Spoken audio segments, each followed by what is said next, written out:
ವಿಶ್ವವಿಖ್ಯಾತ ಮೈಸೂರು ದಸರಾ 2024ಕ್ಕೆ ಸಕಲ ಸಿದ್ಧತೆ ನಡೆದಿದೆ. ಗಜಪಡೆಗಳ ತಾಲೀಮು ಆರಂಭವಾಗಿದೆ.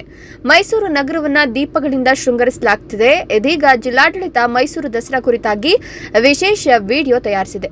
ಮೈಸೂರು ಜಿಲ್ಲಾಧಿಕಾರಿ ಲಕ್ಷ್ಮೀಕಾಂತ್ ರೆಡ್ಡಿ ಮಾರ್ಗದರ್ಶನದಲ್ಲಿ ಈ ವಿಡಿಯೋ ಮಾಡಲಾಗಿದೆ. ಅಪರ ಜಿಲ್ಲಾಧಿಕಾರಿ ಶಿವರಾಜ್ ಸಾಹಿತ್ಯ ಬರೆದಿದ್ದಾರೆ. ಮೈಸೂರು ದಸರೆಯ ವೈಭವ, ಅರಮನೆ ಮತ್ತು ಚಾಮುಂಡಿ ಬೆಟ್ಟದ ಕುರಿತು ವಿಡಿಯೋದಲ್ಲಿದೆ. ಈ ಮೂಲಕ ಜಿಲ್ಲಾಡಳಿತ ಮೈಸೂರು ದಸರಾದ ಮಹತ್ವ ಸಾರುತ್ತಿದೆ. ಜಿಲ್ಲಾಡಳಿತ ದಸರಾ ಆಕರ್ಷಣೆ ಹೆಚ್ಚಿಸಲು ಮುಂದಾಗಿದೆ.